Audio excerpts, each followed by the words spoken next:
كيف الأحوال؟ Good morning, everyone. How are you all doing?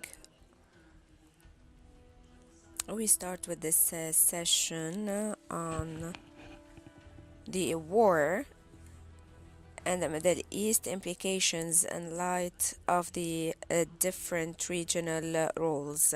Different parts of the world have been affected by the war. And with that, there were different influencing parties. In the Middle East, regional powers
نحن فقط بانتظار أن يسمحوا لنا الزملاء. سنبدأ في 30 ثانية بإذن الله.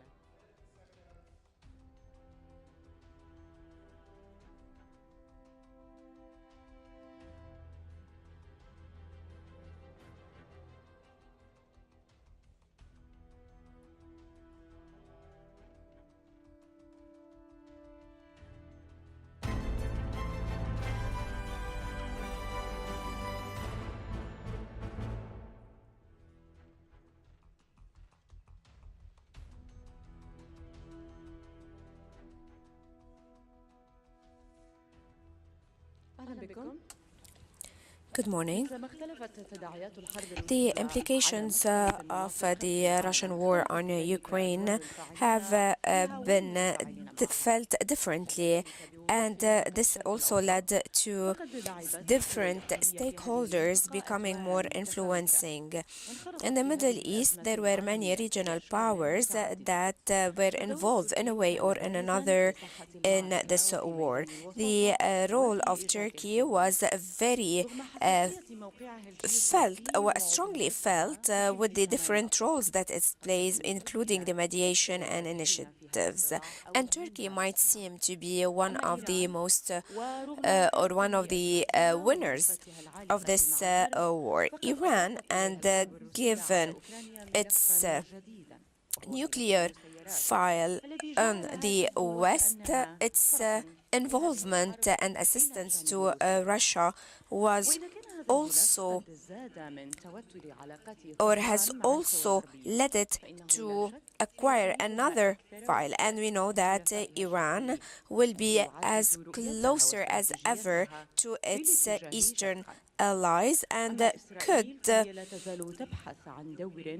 lead to a growing expansionism towards the east and to try as much as possible to and the impact on war of the war on Palestinian struggle and the Arab-Israeli conflict will also be discussed today as part of this first session. We have a number of speakers, Mr. Nauman from the Center for Middle Eastern Studies, Dr. Azadi Fuad, Associate Professor, Faculty of the World Studies from the University of Tehran, Mrs. Hunaida Ghanem, Director of the Palestinian Forum from the Israeli Studies, Madar, and visiting professor at Birzeit University, and Mrs. Fatima Al-Samadi, Senior Researcher at Al Jazeera Center for Studies. We start with you, Dr. Nauman. The role of Turkey in the Russian war on Ukraine, and despite the different overlapping roles of Turkey being member of the NATO, there were many or multiple roles played by Turkey. Could you please walk us through? Thank you for the question and introduction, and good morning, everyone. And first of all, I'd like to thank Al Jazeera Center for Studies for the invitation. It's always good to be back in Doha. So, of course, Turkey was one of the most active foreign policy players during the Russia-Ukraine war since the beginning, even before the beginning. But of course, the war itself has created a great shock for the wider global community, and many states at that time were caught up unprepared as they were trying to recover from the effects of COVID-19, as we all remember vividly. And even though the possibility of war was visible, it wasn't expected to take place in such a global environment. So the war started with significant threats to international security, and regional and global actors had serious concerns of the possible effects of the war. Turkey was among these states. Ankara had a number of concerns. So first of all, it was economic concerns, because Turkey had been going through difficult moments economically since the late 2021 and early 2022, and it was thought that the war in Ukraine would have negative effects on that regard, on the economy especially. Domestic politics was the second arena that Turkey had concerns, because as you may know, in May 2023, this year, we will have the presidential election. So back then, it was 1 year ahead, and of course, there was some concerns whether would this war affect this process also directly or indirectly. And foreign policy arena was also another area that Turkey had concerns, because Turkey initiated a kind of a normalization process with many of the regional actors in the Middle East and in the Gulf, namely Egypt, United Arab Emirates, Qatar, and Israel. So the war would have the potential to harm these processes as well, with an uncertain environment it would create. And another point is the energy aspect, because Turkey is an energy-dependent country, and it imports vast resources of energy from Russia. So Ankara and Moscow also has cooperation in that regard, in building pipelines for transfer of energy. So there had been very legitimate concerns in that regard for Turkey also. And the relations with the West. Turkey was trying to ameliorate its relations with the United States and Europe back then, and a war in Europe would have created new cracks in these relations. This was the concern. Despite some issues, however, with Finland and Sweden, so far, I think Turkey has been managing these relations with the West quite well, because there is kind of a mutual understanding between Turkey and the West, and as to how we can jointly work during this conflict in Russia, in Ukraine. So given these dynamics, Turkey's foreign policy concerning the Russian-Ukraine war has been complex and multifaceted. Turkey has always had strong connections with both countries, and the war challenges Turkish politicians with a delicate balancing act. So this was the challenge. Turkey has earlier reiterated its support for Ukraine's territorial integrity and sovereignty, denouncing Russia's annexation of Crimea as well as its assistance for separatist fighters in eastern Ukraine. And before the war even, Turkey supplied military equipment to Ukraine in 2021, including drones, UAVs, to aid in the fight against Russian-backed rebels back then. But at the same time, Turkey has also maintained friendly relations with Russia, especially after the process in Syria and the trilateral dialogue process between Turkey, Russia, and Iran. Turkish understanding with Russia was at a good level. So the mutual dialogue has increased particularly in the last few years. Growing distrust between Turkish and American leadership and also some other issues with the European countries were maybe also the reasons of increasing engagement between Turkey and Russia. Because maybe you may remember that especially during the Obama time and after, to some extent, during the Trump time, Turkish-American relations were not in a good track, so Turkey was a bit resorting to other actors in its foreign policy. And actually, maybe the normalization process in the Middle East can be also related with that. In this climate, when the war broke out, Turkey wanted to preserve good relations with both Russia and Ukraine, participating in shuttle diplomacy between the two nations. And President Erdogan was maybe the one of the few leaders in the world that could hold meetings with the Ukrainian President Zelensky and also with Russian President Vladimir Putin in an attempt to diffuse tensions. And also one of the key initiatives that Turkey had, I'll come to that at a later stage, Turkey invited the foreign ministers of Russia and Ukraine just kind of 3 weeks after the war started on 10th May last year. So they met in Antalya to discuss the possibility of a peace deal. But unfortunately, it wasn't possible. Actually, this round of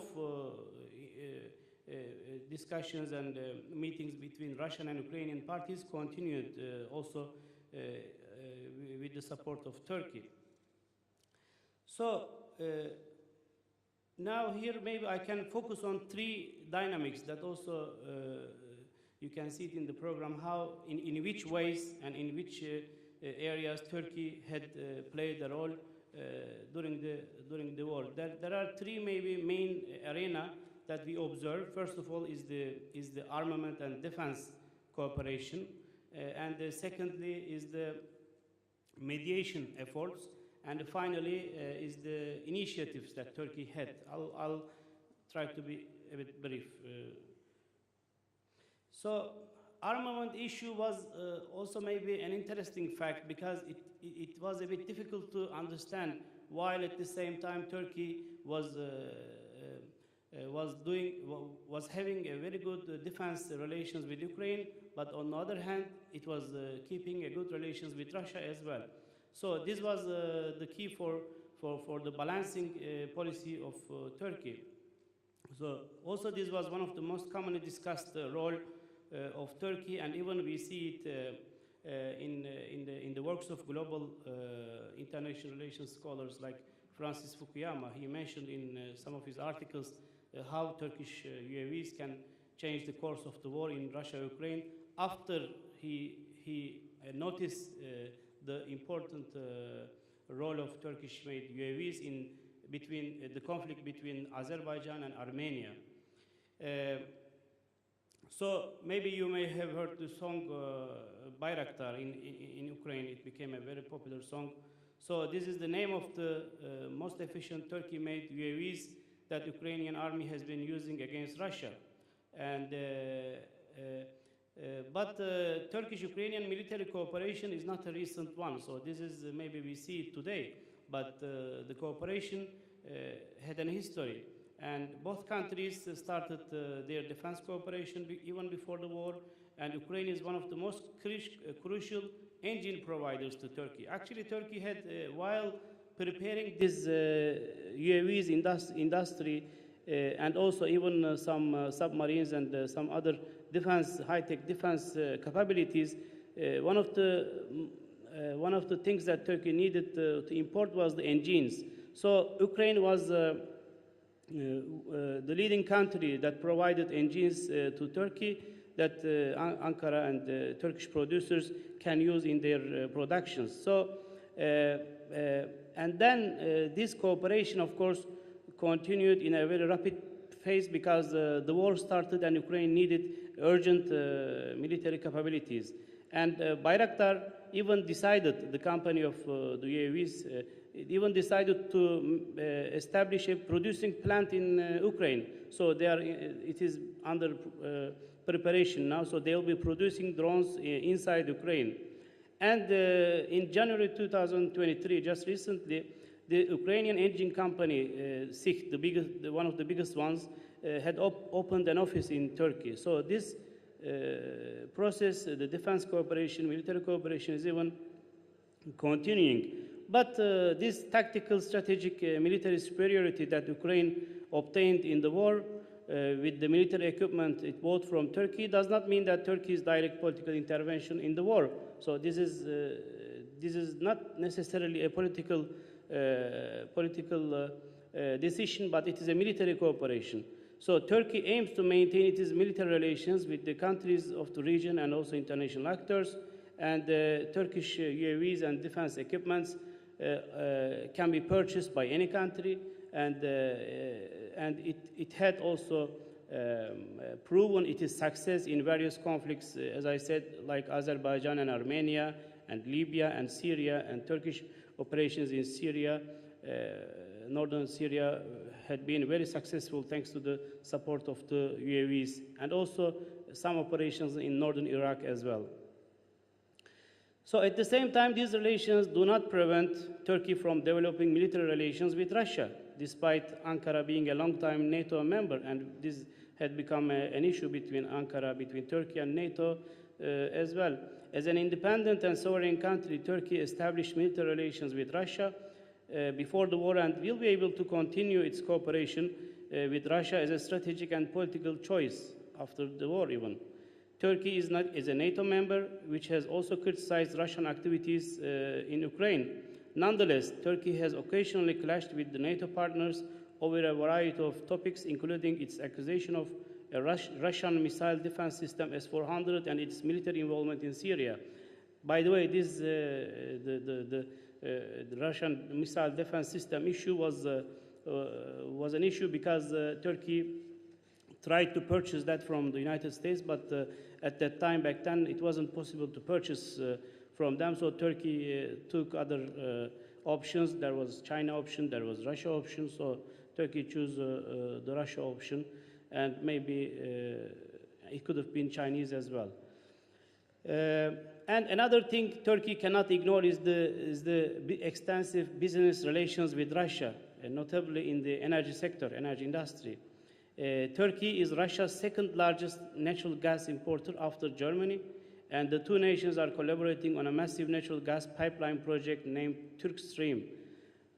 Notwithstanding concerns over the Ukrainian war, Turkey has pursued economic relations with Russia, and I think it matters really for Turkey.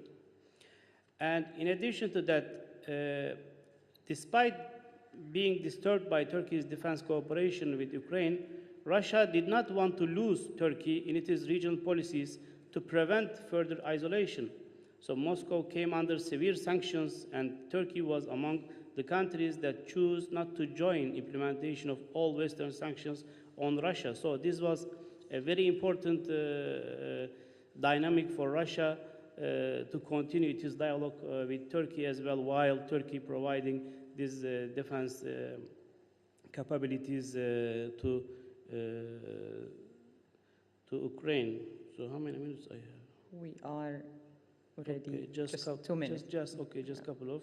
And then the second, this was actually a more important aspect, so we can come to that maybe in a question session. But the second thing was the mediation effort, and this was again the kind of an activity that Turkey was among the few countries that could arrange. So these mediation facilities, as I said, first one was between the leaders, between President Erdogan and President Putin and Erdogan and Zelensky. So there had been many, many rounds of talks between the leaders, and also the foreign ministers met in Turkey, and also we had this the delegation meetings from Russia and Ukraine in Turkey many times.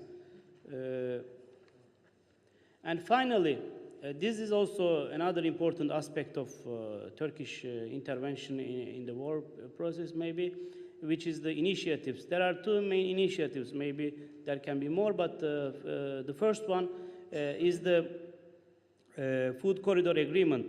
And maybe we did not know before the war, but as we all know now, Russia and Ukraine are the most important grain exporters globally.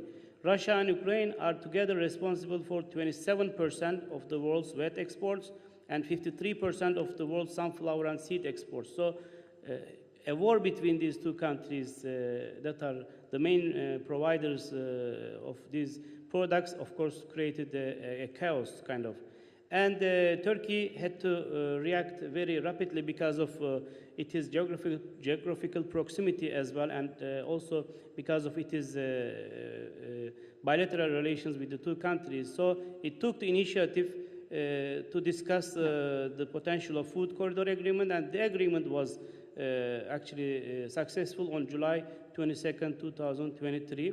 And this agreement was signed between Turkey, United Nations, Russia, and Ukraine. This agreement continued until today. There was one round of extension in November 2022. And actually, as we sit here today, there is another round of possibility of extension. Probably it will be extended, but Turkish officials have been working between the parties to extend, because it will expire in 6 days, I think. So then actually Turkish foreign minister was in Doha to discuss the issue with the United Nations General Secretary, Antonio Guterres.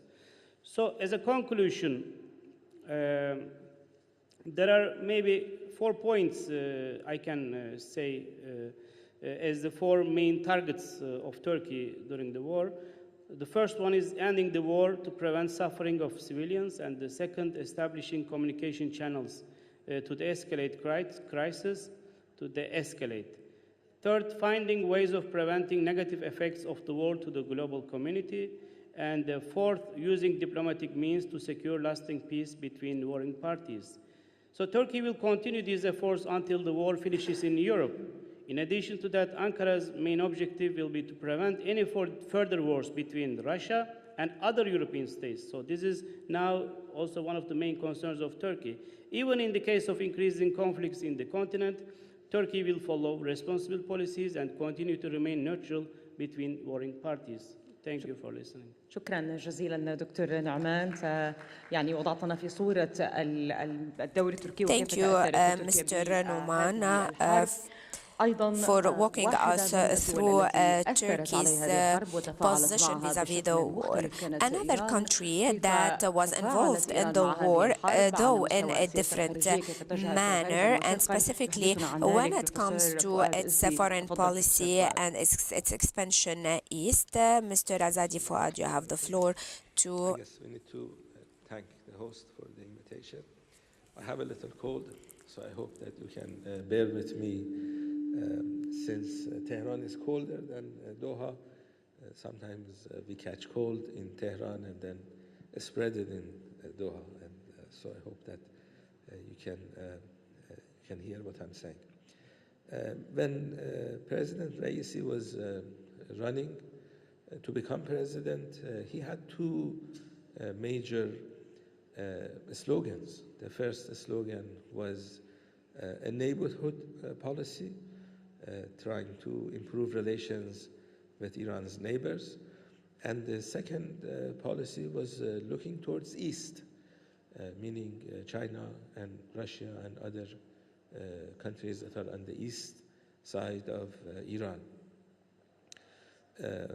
So the first policy was something that he campaigned about. And the second policy was actually coined by the country's leader, Ayatollah Khamenei, a few years before Mr. Raisi became president. So he was basically saying that that policy of looking towards East is going to be one of his major objectives when it comes to dealing with international relations. This was the policy of Iran until the war in Ukraine happened. And I think the war affected the policy in three ways. The first way was the fact that the war expedited this move towards a multipolar world. This is the issue of moving towards a multipolar world is not a new concept. The last time I was in Doha, I was attending the Doha Forum, and the theme of the Doha Forum was multipolarity, if you remember. I guess some of you also attended that conference. So moving towards a multipolar world was something that started before the war, and I think the war expedited this move. The things in international relations are clearer now. It's very difficult to imagine normalized relations between Russia and the West. And I think, although the Chinese don't want to confront the United States, I think there is a consensus in Washington that the United States should be confronting China. We have the Republicans and Democrats competing with each other on who is more anti-Chinese as we speak. So I think the war in Ukraine is expediting this process, and fortunately or unfortunately that is good for Iran, because in a world where the United States was the dominant hegemon, Iran had serious difficulties. Iran had difficulties accessing the dollar. The Americans decided to weaponize dollar against Iran, and that obviously hurt Iran's economy. Americans kicked Iran out of the SWIFT system, so that caused difficulties for Iranian banking sector. And although medicine was exempt from sanctions, since Iran could not pay for the medicine because of the banking sanctions, we had a good number of Iranians who died because of not getting the medicine that they needed. Iran makes the majority of medicine that it needs, but there is a small percentage that needs to be imported from outside, and because of the sanctions, the country suffered. So it wouldn't be a surprise to our audience here when I say that people in Iran like to live in a multipolar world, not a world that is dominated by the United States. The second change or effect of the Ukraine war was on Iran-Russia relations. Russian banking system, Russian companies generally hesitated from engaging with Iran because of Western sanctions, because as you know, if a company engages with Iran, there is a chance that that company would be sanctioned by the United States. And after the start of the war, that worry went away, because these companies were sanctioned anyway by Western countries. So they were not worried about being sanctioned anymore, because they were already on the sanctions list. So the cooperation of the Russian banking system, different companies increased with Iran. And as you know, Iran is experiencing a hybrid warfare conducted by the Israelis. We have Iranian nuclear scientists assassinated on Tehran streets. We have Israeli cyber attacks on Iranian infrastructure. Just a year or so ago, we had the gasoline gas stations in Iran not working, majority of them, because of a cyber attack by the Israelis. So because of the difficulties that Iran has in this hybrid warfare, Iran needs advanced technologies to be able to defend the country. So on the issue of cybersecurity, Russians are more advanced than Iran. On the issue of weapons production, Russians are generally more advanced than Iran, although Iran has made significant progress in drone production and ballistic missiles. Iranian Air Force generally needs help from outside. The airplanes, the fighter jets that Iran has belongs to the purchases that the Shah made before 1979. So there needs to be some improvement in Iranian Air Force, and that's where Russia can help. In terms of satellite technology, Iran needs to know what the Israelis are doing, what the Americans are doing in the neighborhood. So satellite technology of Russia is more advanced. So there are a number of areas where Iran can benefit from working with Russia. So after the war, the cooperation with Russia increased. I'm an academic at the University of Tehran. I have visited Russia 2 times in the last 3 months. So even academic exchanges and cultural exchanges and political exchanges increased significantly.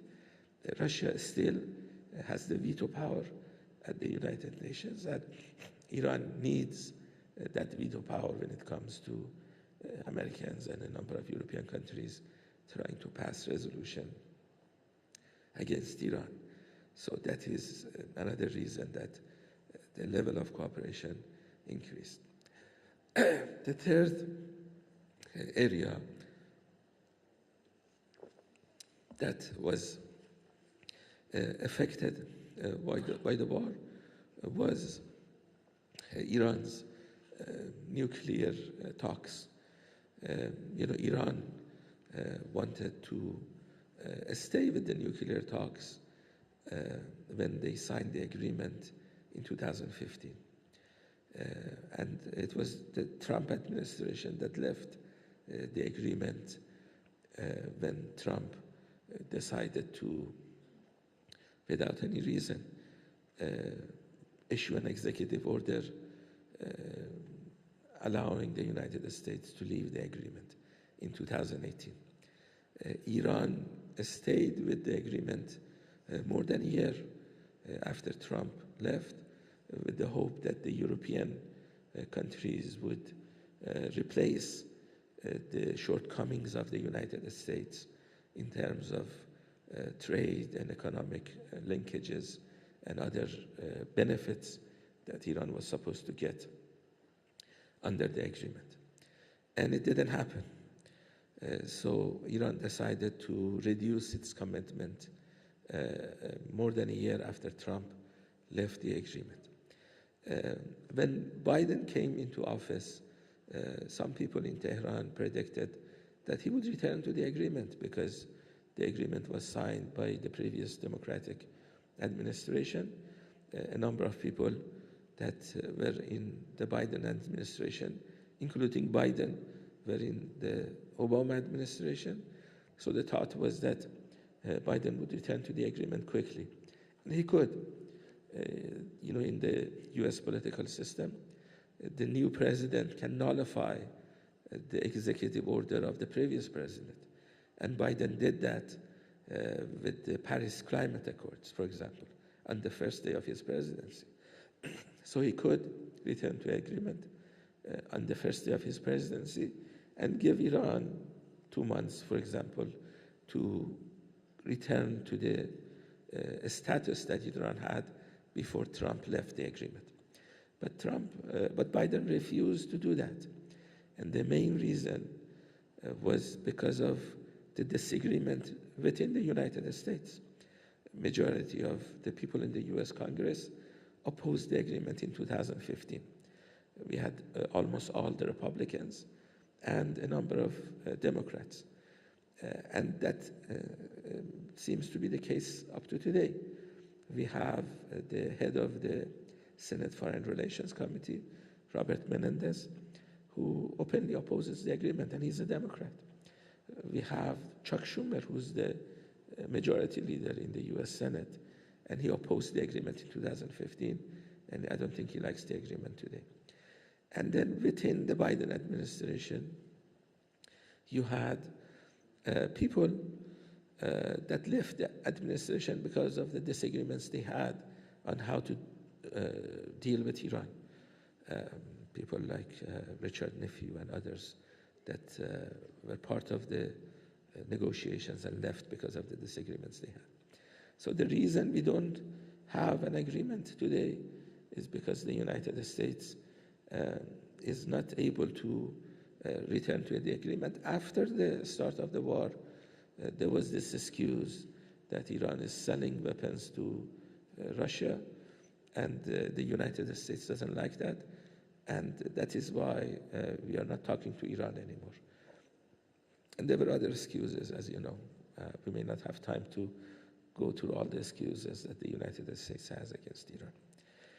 So that is the second effect that is the third effect that the war in Ukraine had. It caused difficulties for the nuclear agreement talks.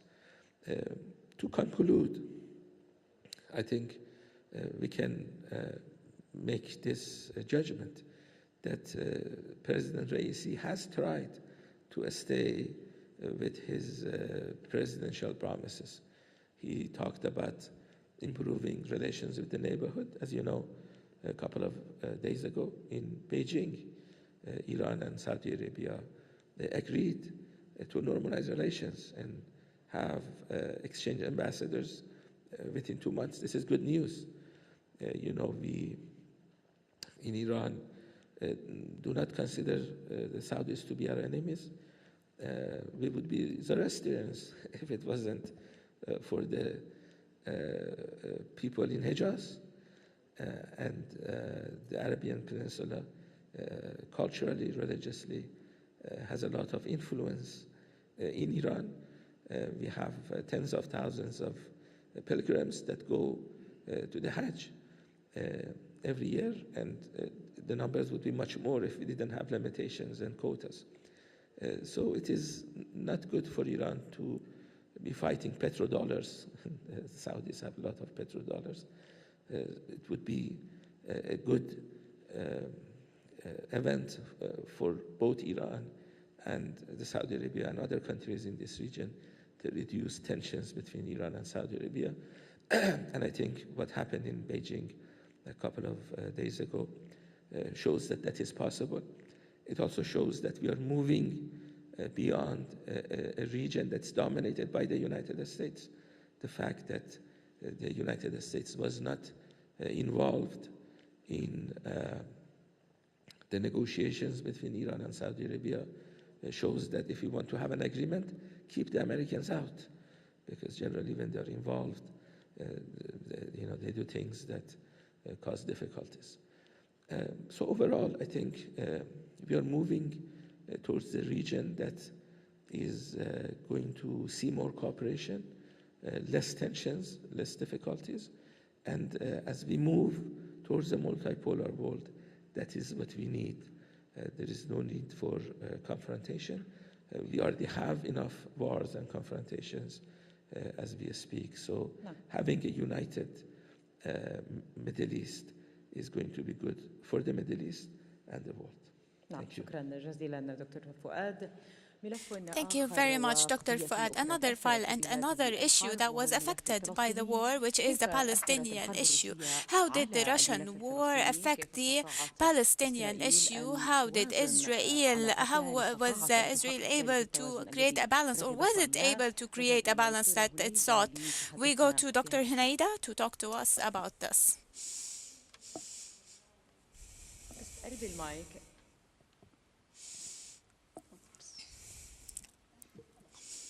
ايوه هلا طيب Thank you very much for inviting me and giving me the opportunity to participate. And for a couple of days, I have been trying to draw the biggest lines and ideas to talk about the Palestinian issues, but it seems like I need to write a book about that. But I want to try to summarize and speak in a way that touches upon the effects, the strategic effects, in my opinion, of the war in Ukraine on the Palestinian question. The most important point in this whole impact might be that it happened at a moment, at a very important moment that held many challenges in Palestine. The importance of the war on Ukraine was that it happened in a key moment that threatens the ending of the Palestinian question. And so this attention being diverted towards alliances and facing the war in the European continent, and these direct projections, they are all diverting the attention from the Palestinian cause and everything that is happening with the Palestinian people and the Palestinian cause that has become marginalized and even less than marginalized. It is a cause that is thrown in the backyard of the international community. We only go back to the Palestinian cause if there is so much tension to just extinguish the fire that is happening. So why am I saying it was a key moment? It's because it was a crossroad with Palestinian circumstances. The internal Palestinian circumstances were very difficult. There was a division. Strategically speaking, the Palestinian Authority is in trouble, is facing a trouble. It cannot take a step back and it cannot take a step forward. And the institutionalization of its situation in the status quo is a part of the solution right now. But there's no solution, actually. This is the best that we have. On the other hand, one of the issues that perhaps did not receive much concentration and attention yesterday, and perhaps also today, we talk a lot about the variations between states. We talk about them as fixed entities, such as Iran in a fixed entity, and we think that its policy will continue as it is. Even Israel, we think that it will continue with taking the same stance towards the Ukrainian crisis with a fixed policy, and as if we can read the future of the states rationally. But what is happening in reality is that there are conflicts externally and internally, meaning that there are divisions that turn into or change the external or the foreign stances of the countries. For example, just to give you an example of how the return of Trump could change the entire situation in terms of confronting the war in Ukraine. It might not have an impact, but from the Palestinian experience, we are telling you that the Palestinian experience says that the change inside the Israeli arena right now, the Israeli internal issues with the crisis in Ukraine to deepen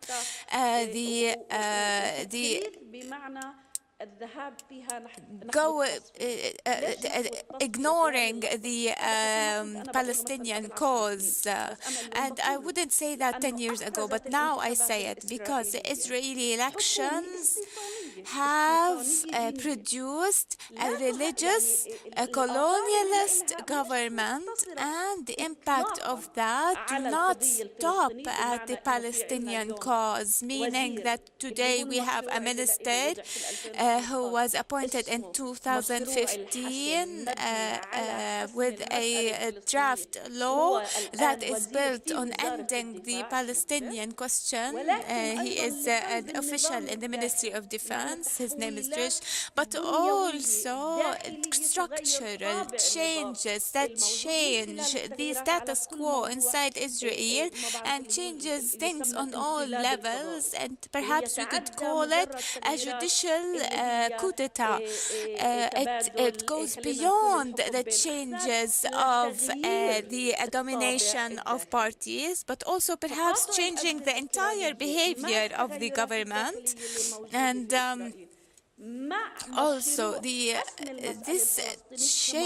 draft law in Israel and the current crisis, all of these affect each other, and the government has assigned the mandates on the draft law to end the Palestinian cause, and they placed the West Bank, which is the main area of settlements where 60% of lands that are dominated by the occupation, they were given to the religious Zionist powers, which were supposed to be, these areas were supposed to be rescued, but they are saying that we are rescuing them from Palestinians. See how they flip everything, they flip it around. So it is given to Zionists who aim to dominate the Palestinians in the occupied territories. So this intersection of what is happening internationally and throwing the Palestinian cause in the backyard of the international community in light of the changes that are happening in Israel, structural and unprecedented changes in Israel, in light of the pressure on Palestine and the regional situation, whereas there is normalization of the occupation without any settlement of the Palestinian cause. This is how we are losing the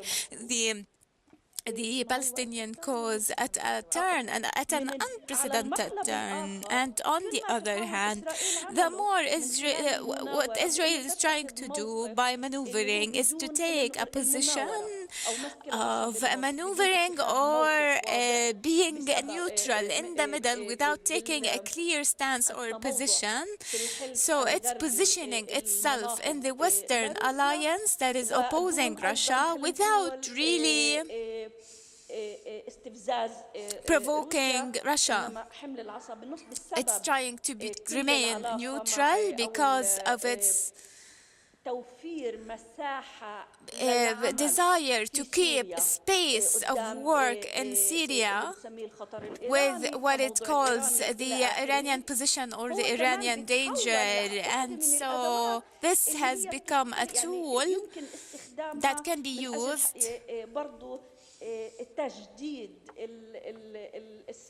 to renew the policy towards the Palestinian cause, meaning that if I take a position to stand with the West and position myself with the West, the price would be something that I pay, regardless of what you turn a blind eye to in the internal Palestinian issues. And when you are neutral also with Russia, then you are turning a blind eye to what is happening. So in summary, we always like to say that there are opportunities and there are challenges. There are opportunities indeed, and there are many, many challenges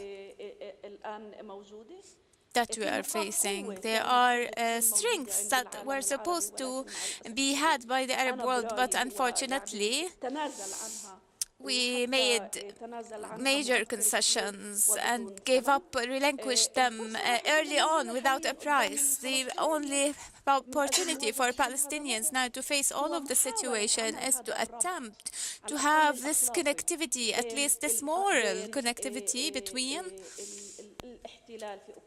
the occupation of Ukraine and the occupation of Palestine, and demanding the international community not to have this duality of standards. It is difficult, of course, not only because the world has duality of standards, but also because Ukrainians within the occupation have this duality themselves. When Zelensky comes and says, we have solidarity with Israel because we are facing similar enemies or whatever, this makes it even more difficult. And on an international level, this is an opportunity, this connectivity and this attempt to request an equal treatment after all of this the moral duality, to face this unprecedented phase in terms of its threat to the whole Palestinian situation. Thank you very much, Dr. Hunaida Ghanem. Has Iran moved east, and why has it moved east in dealing with this Russian war, and how did this affect the regional arena? Dr. Fatima Al-Smadi will talk to us about this. Peace and God's mercy be upon you.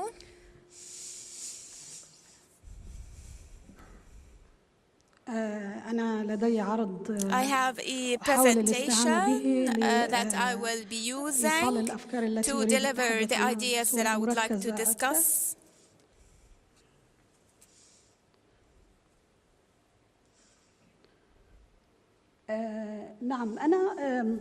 I have this title, Iran and moving towards the east, from Rafsanjani to Rouhani and from Khamenei to Raisi, because I think the foreign policy in Iran since the Islamic Republic is trying and retrying with foreign policy, Iranian foreign policy, and this is why with the issues that I will be talking about, I will be focusing on this issue particularly, and I will connect it to what is happening today on the regional arena.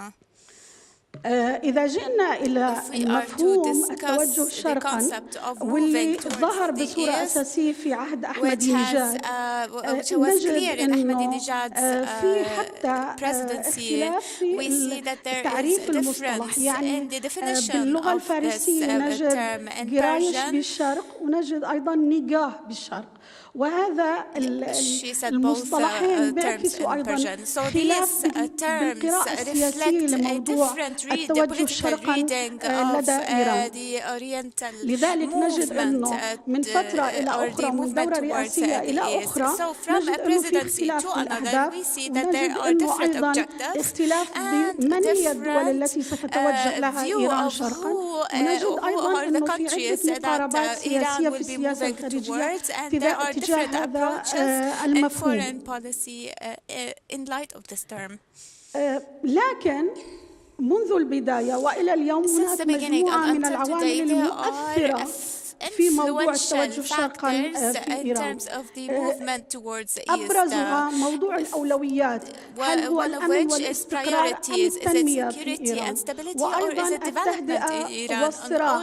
لذلك مسألة العلاقة مع الولايات المتحدة هي عامل مؤثر جداً في رسم سياسة التوجه شرقاً لدى إيران، وهذا مرتبط أيضاً بالتفاوض، الاتفاق، فشل الاتفاق، العقوبات، وتصاعد التهديد والسعي لموازنة التهديد. هذه المسألة أيضاً مرتبطة بصورة أساسية باللعبة الداخلية الإيرانية، النقاش السياسي الداخلي، أي نموذج يجب أن تتبع إيران في سياستها الخارجية.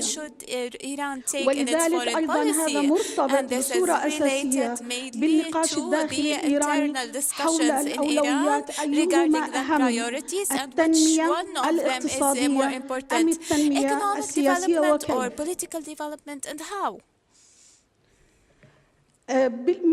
من المفارقات في السياسة الخارجية الإيرانية أنه نجد أنه هاشمي رفسنجاني لم يتوجه شرقا، ولكنه استعار النموذج الصيني في التهدئة مع الولايات المتحدة الأمريكية للتهدئة مع الغرب.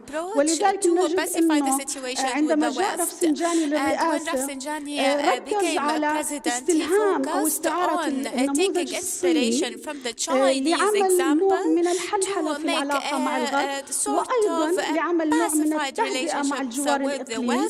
وقد أفلحت هذه السياسة بعض الشيء، لكن أيضا كان لها خطوات يعني تأثيراتها السلبية داخل إيران وخارجها. نجد أنه في عهد رفسنجاني كان في تطور ملحوظ للعلاقات مع العربية السعودية، كان في نوع من التهدئة مع الجوار، كان في نوع من الحلحلة الاقتصاد الحر في إيران، لكن هذا ترك تأثيراته على الداخل الإيراني، وهو من وجهة نظري الذي أثر على حالة التنظير الفكري وجاء بخاتمي إلى الرئاسة. ووجدنا أن الأولويات تغيرت، يعني الأولويات التي حكمت السياسة الخارجية الإيرانية في عهد رفسنجاني تغيرت في عهد محمد خاتمي. ووجدنا أن التنمية الاقتصادية تراجعت، تقدمت التنمية السياسية وحدث إخفاء للحالة الاقتصادية. ووجدنا أن محمد خاتمي شخصيا تبنى حوار الحضارات، لكن في أوج أو في الدورة الثانية من فترته الرئاسية جاءته الضربة من الولايات المتحدة الأمريكية عندما صنفت إيران في محور الشر، وكان ذلك ضربة لتوجهات محمد خاتمي في إرساء نوع من العلاقة الجديدة مع الغرب. والفشل هذا هو الذي كان واحد من أسباب المجيء بأحمد نجاد.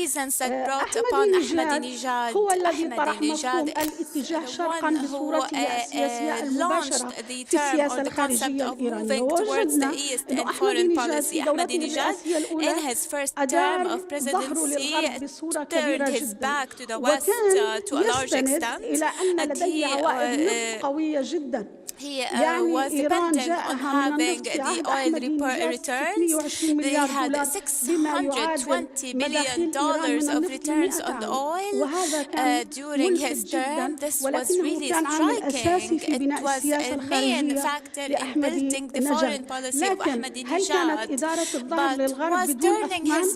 على العكس تماما. حتى بالنسبة للصين التي أعلن أحمد نجاد أنه يريد التوجه نحوها، وجدنا أنها تتماهى مع السياسة الغربية، ولذلك سريعا إيران كانت أمام مجموعة من العقوبات القوية جدا very strong sanctions that for the first time affected the oil sector in Iran, and we found that the nuclear file, the Iranian nuclear file, is going to the Security Council. There were sanctions, and China was involved in the imposition of these sanctions on Iran, and it was a strike and a blow to Iran's movement towards the east. Again, the Iranian foreign policy renewed itself with Rouhani. Rouhani is the student of Rafsanjani, and so Rouhani returned to the same model that Rafsanjani used and moved towards the West and wagered on improving the relationships with the West. And so we find that Rouhani put the economic development as a priority, and his books, his very important books, which is National Security and Diplomatic Security and National Security and Iranian Economy, he talks about these issues and the priority of development. And we find that the moderation movement in Iran was seeking to reintegrate Iran in the international economy through pacification with the West. This is very important. And so Rouhani's movement said that we cannot solve Iran's economic problems without solving the dilemma of the relationship with the US. And so we found a political ideology on the Iranian arena in this direction. And as Bush Jr. and gave a blow to Al-Khamenei, we found that Trump did the same and gave a strike by withdrawing from the nuclear agreement and imposing sanctions, maximum sanctions on Iran. And it was a strike to Rouhani's efforts, and his wager failed. His wager on the West failed. And I stop here, or I discuss this, the ideology during Rouhani's term. There were approaches on the importance of having transformational changes on the Iranian policy, including the constitution, if Iran wants to be involved in the international policy and international economy. And so Mahmoud Sari al-Qalam considers that the Islamic Republic is not an economic phenomenon, but a political security-based phenomenon, and he believes that it is important to have transformational changes even in the Iranian constitution.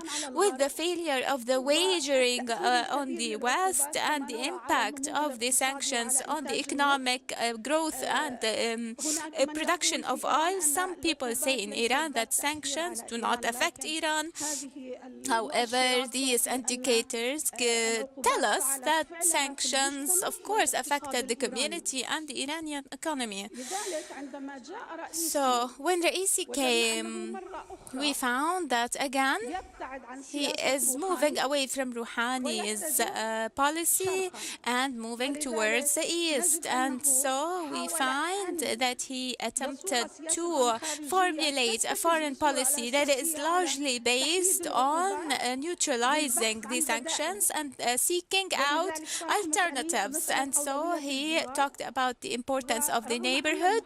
And even though the talks with Saudi Arabia started in the term of Rouhani, or the late term of Rouhani, but Raisi's team spoke about the importance of the pacification of relationships with Saudi Arabia, and in reality Iran needs that, and Saudi Arabia does need that as well, because of some issues related to opportunities and threats to each of these countries. But in terms of the Iranian interior, Ibrahim Raisi's policy towards the West meets and intersects with Ali Khamenei's approach to produce what is called the young revolutionary generation that will lead the generation in the post-Khamenei era. And it might be called revolutionary, but it's somehow pragmatic as well. And there was a new movement towards Asia in Ibrahim Raisi's policy, and we find that Iran is entering as a full member in Shanghai's organization supported by Russia and China. And here I discuss the relationships between Russia and Iran in the framework of the movement towards the East. And in reality, the proposal to strengthen the relationship with Russia in this framework has come from the Council on the Interest of the Regime in the second term of Ahmadinejad, and there was a large discussion in Iran on the repercussions and the advantages of strengthening relationships with Russia. And we found that a number of issues ruled this relationship with Russia and affected the transformations that we have seen, because Russia and Iran have a historic legacy of the lack of trust and wars. And so this transformation of relationship to have strategic cooperation means that there are changes and factors that are affecting their relationship. This is why I believe that the nature of the assessment of the world order played a role in enhancing the relationship between Iran and Russia. I think that Khamenei and Putin have joint points of view in terms of politics and the view of the world order and the need to change it, and there is intellectual harmony and on this level. As for military cooperation, Iran had purchased a defense system from Russia and paid the price. However, during the sanctions, Russia did not hand over this system. Some people say that Iran has made an agreement with Russia to get the S-400 system, and that is a huge progress, and this is caused by the transformations that happened, including the Ukrainian war. And we find that this is also related to the speaking of the economic cooperation in oil or in energy, in the energy field. But the aim is for the trade deals between both countries to reach $40 billion. However, regarding China and betting on China, there is the 25-year agreement.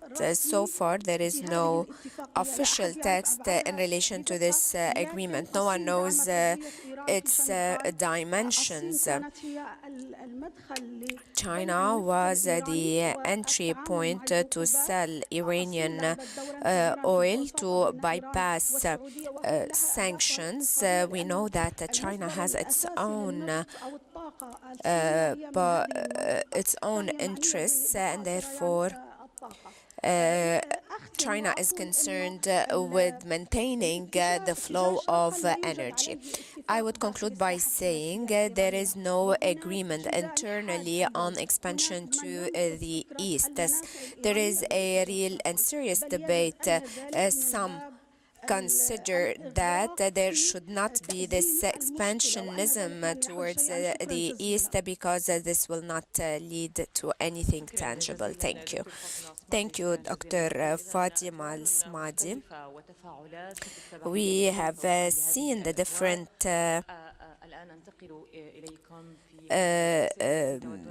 interventions from the speakers about all these files. We open the floor now to the round of questions from the audience. Majid Azir, I am from the European Palestinian Research Center regarding the impact of the Russian war on Ukraine, on Palestine. I believe that regarding this the crisis of dealing with the Ukrainian war by the West, I believe that the issue is more than just a moral one. There are some people calling to the international community to deal seriously with what's happening in Palestine. And now we have seen the repercussions of the war itself on Israel. There is a real crisis of positioning vis-à-vis the war in Israel and at the level of the Russian-Israeli relations.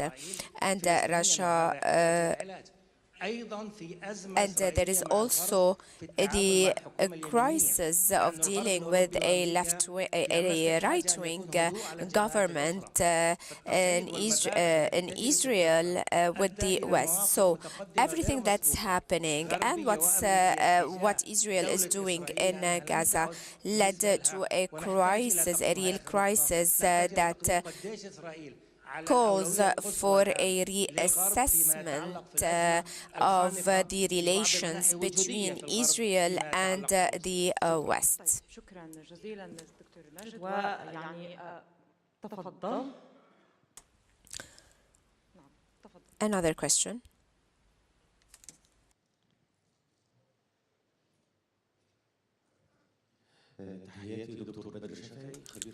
Dr. Badri Shafawi. I have a question to Mr. Ismail Noman regarding the assessment of the Turkish role. You touched upon many points. However, how can we assess this role, and can we consider it to be an effective positive role since there are some initiatives and agreements that might be expanded, such as the food corridor agreement? And did Turkey really take the initiative to play this role, or was it imposed on it and therefore it had to take such initiatives? And my other question is regarding Iran. Can we consider that Iran supporting Russia in this war led to more cleavages with the West and would lead to an impossible attempt to revive the agreement on the nuclear level? And now regarding Dr. Al-Samdi, when you mentioned that sometimes there is this attempt to move east and then sometimes to move west, how can we assess the policy in Iran? Let's take another question. I have a question to Dr. Noman. Turkey is calling for an end of the problem, but wouldn't Turkey take more advantage by if this issue persists, especially that there is some competition by Russia in Libya, in the conflict in Azerbaijan and Armenia? So in this case, wouldn't it be more advantageous to Turkey for such a conflict to persist? Also, regarding the Palestinian question, if we consider that Russia would be considered an occupying forces similarly to what Israel is, wouldn't it be better in this case for Palestine to be on the side of Russia, as this would lead to problems between Russia and Israel, and in this case the conflict would be of benefit for Palestinians? And Mrs. Ghanem said that there are attempts to move east and sometimes to move west, similarly to the case of in China. How come China was successful yet Iran was not successful in moving either east or west? So this was to Mrs. Fatima. Allow us to give the floor to the speakers in 2 minutes, kindly. Thank you for the questions. The first thing I can comment on the food corridor and the initiatives that Turkey had. So Mr. Badri Shafi asked whether it was Turkey's own initiative or was it imposed by others? Well, actually, it was, of course, mainly it was Turkey's own initiatives. But in that regard, we can also say that during the war, European actors, Western actors, maybe NATO members and the wider European community was, because they reacted very rapidly on the side of Ukraine, they had limited chances to engage with both parties. So they needed a partner in that regard. So there has been some kind of cooperation between Turkey and Europe vis-à-vis this resolving the crisis and these initiatives. So, but when we look at Turkey in recent years, it has been one of the major foreign policy players in regional politics and global politics even. So that's why Turkey had the potential to intervene in this process and take the initiatives by itself to resolve some of the crises. And the second question from Mr. Hawaz, it is also a very interesting and tricky question. Yes, whether would it be more beneficial that the conflict continues for Turkey?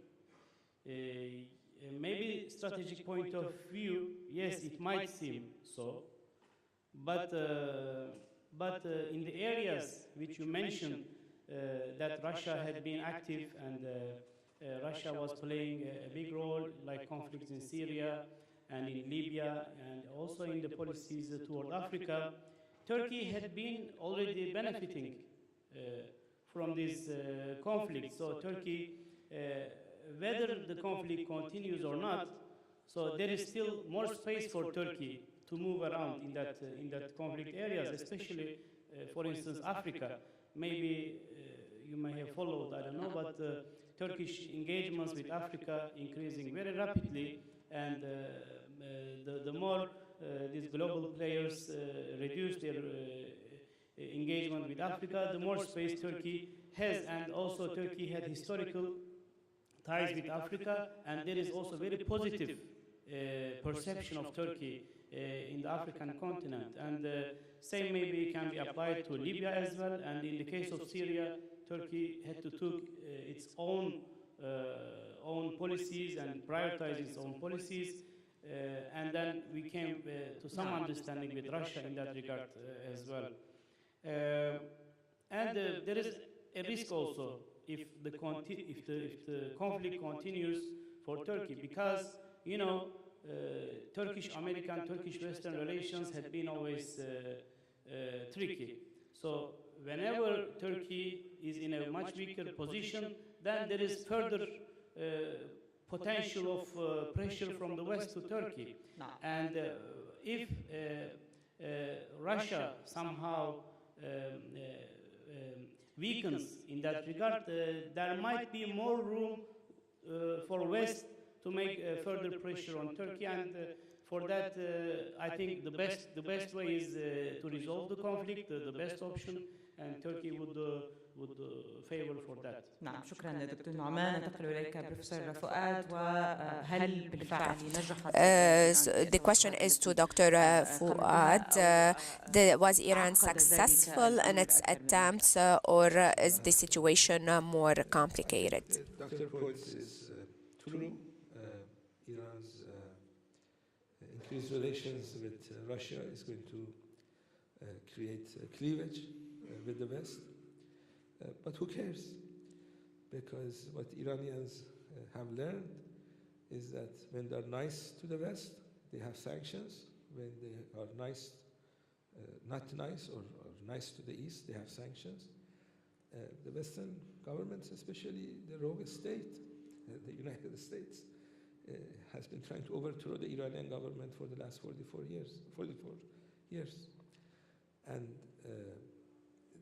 the idea behind the nuclear agreement was to resolve the issue on the nuclear profile and then move towards other issues, and then normalize relations with the West. But we saw what happened. Trump left the agreement. Biden is not returning to the agreement, coming up with different excuses. So I think Iran's foreign policy is going to look east, as Dr. Fatima mentioned. Iran's foreign policy is going to increase cooperation with the neighboring countries. There is no reason for Iran not to have good relations with Saudi Arabia, the same relations that Iran has with Qatar, with Oman, with Algeria, with many other countries. So I think we are turning a page on Iran's foreign policy, not worrying about the West, continuing to confront Israel. Israel is an apartheid state. The Palestinian cause needs to be supported, not just rhetorically, not just with money. Palestinian cause needs to be supported through military aid. And Iran is the only country that's doing that. And Iran will continue to do that. It's our responsibility, and we are proud of it. So overall, I think we are basically moving beyond this. And the good news is that the West is in decline, especially the United States. So who cares if they like it or not? نعم.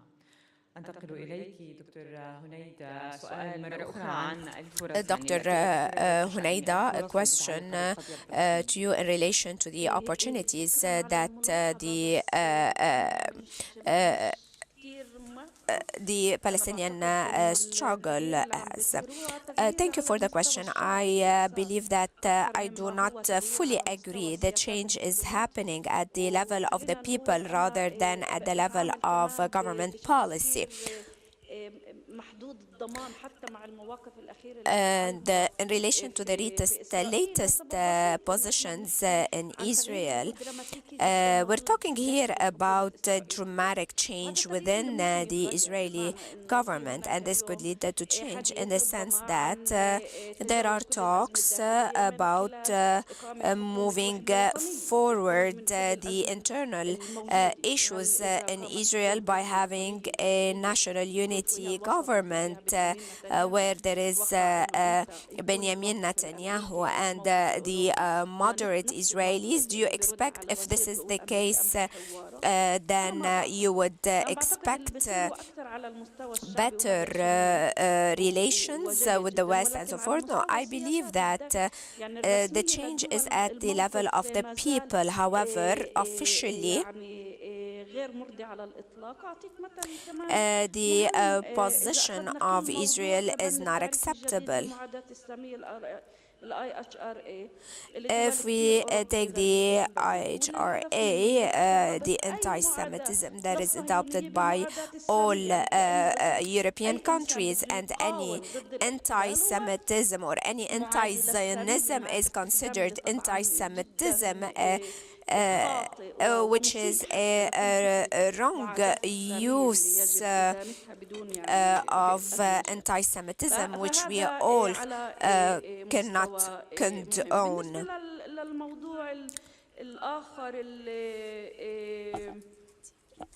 Regarding, or there is another point, which is the position vis-à-vis Russia.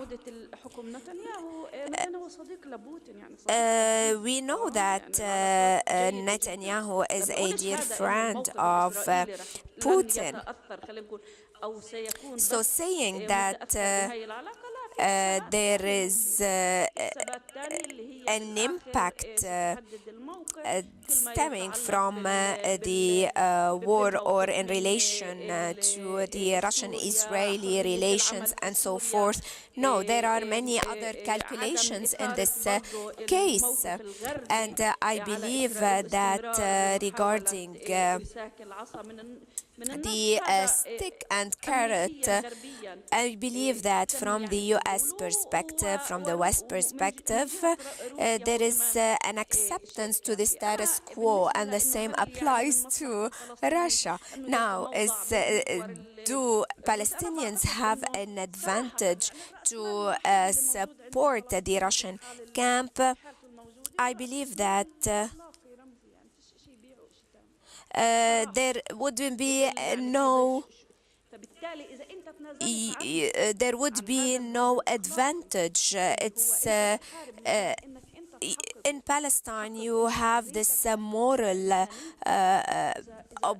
obligation to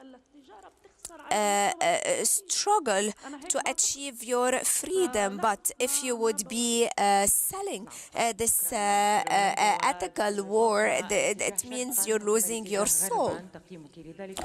A question to you, Dr. Fatima, in relation to moving east, moving west, and how China was successful in this case, however, not considering the same for Iran. I will answer once for all about all the questions. Failure or success hinges on some reasons. First and foremost is the nature of the Iranian regime. And I mean by that, its relation with the international community, which is a conflicting one that has not been resolved since the Iranian Revolution.